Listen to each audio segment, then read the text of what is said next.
आपल्या संस्कृतीचा आत्मा म्हणजे काय? तर ती आहे आपली कला.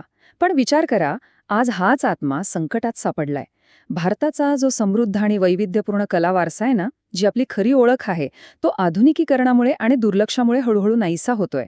आज आपण हाच वारसा जपण्यासाठी काय प्रयत्न केले जात आहेत, हेच समजून घेणार आहोत.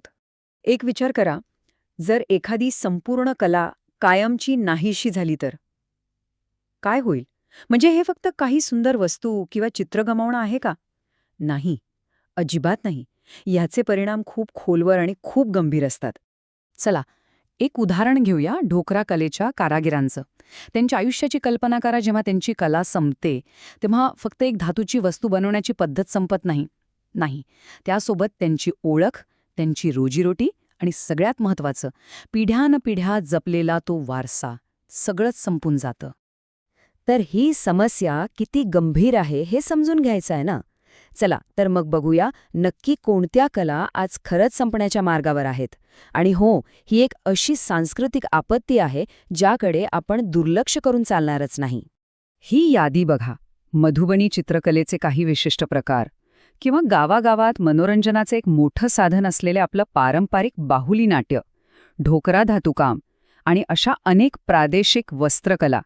ह्या सगळ्या कला आज योग्य आश्रय मिळत नसल्यामुळे अक्षरशः शेवटच्या घटका मोजतायत. आणि जर आपण वेळीच लक्ष दिलं नाही ना, तर ह्या कला फक्त इतिहासाच्या पुस्तकात वाचायला मिळतील. ठीक आहे, पण मग प्रश्न असा येतो की ह्या कलांना वाचवणं इतकं गरजेचं काय आहे? का महत्वाचं हे सगळं? तर ह्याचं उत्तर फक्त कलेवर प्रेम एवढं साधं नाहीये. याचे परिणाम आपल्या समाजाच्या, आपल्या देशाच्या प्रत्येक पैलूवर होतात.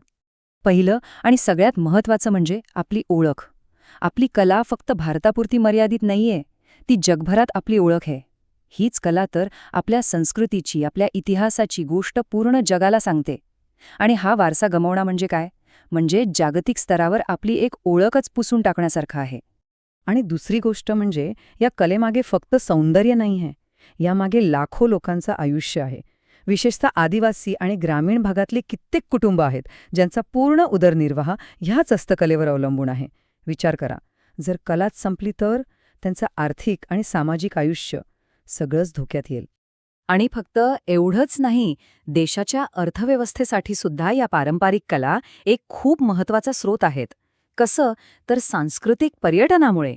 यामुळे पर्यटनाला चालना मिळते आणि मोठा महसूल उभा राहतो. आपल्या समृद्ध कला वारसा पर्यटकांना खेचून आणतो आणि त्याचा थेट फायदा स्थानिक अर्थव्यवस्थेला होतो.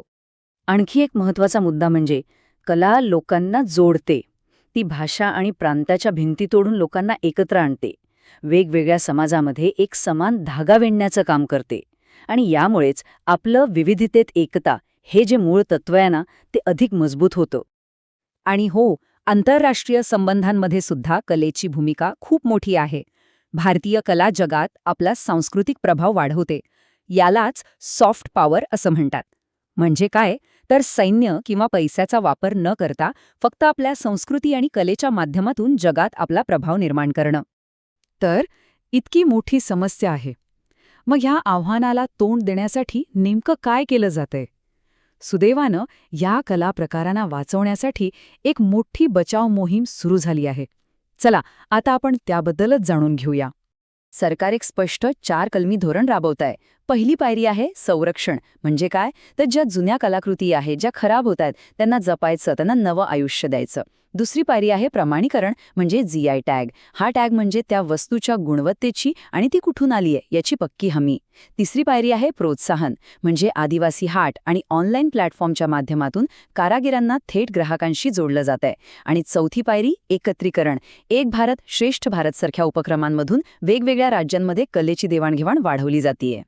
हे सगळं ठीक आहे, पण या कलांना फक्त वाचवून उपयोग नाही आहे.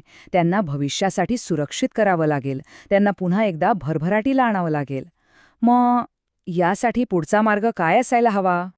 भविष्याचा विचार करता काही गोष्टी खूप महत्त्वाच्या आहेत. पहिलं म्हणजे कारागिरांना थेट आर्थिक आणि संस्थात्मक मदत मिळालीच पाहिजे.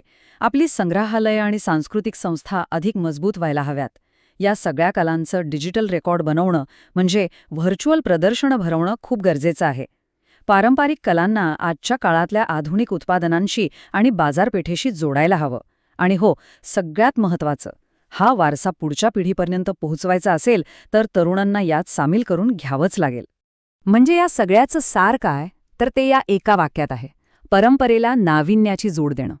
आपल्याला परंपरेचा आदर तर करायचाच आहे, पण त्याचवेळी कलेला आजच्या काळानुसार बदलण्याची, तिला एक नवी ओळख देण्याची गरज आहे.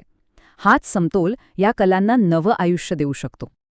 आणि मग शेवटी एक प्रश्न उरतोच: आपला हा मौल्यवान वारसा न गमावता आपण त्यात नाविन्य कसं आणू शकतो? हा जो एक नाजूक समतोल आहे ना, त्यावरच आपल्या संपूर्ण कला वारशाचं भवितव्य अवलंबून आहे. यावर विचार करणं खरंच खूप गरजेचं आहे.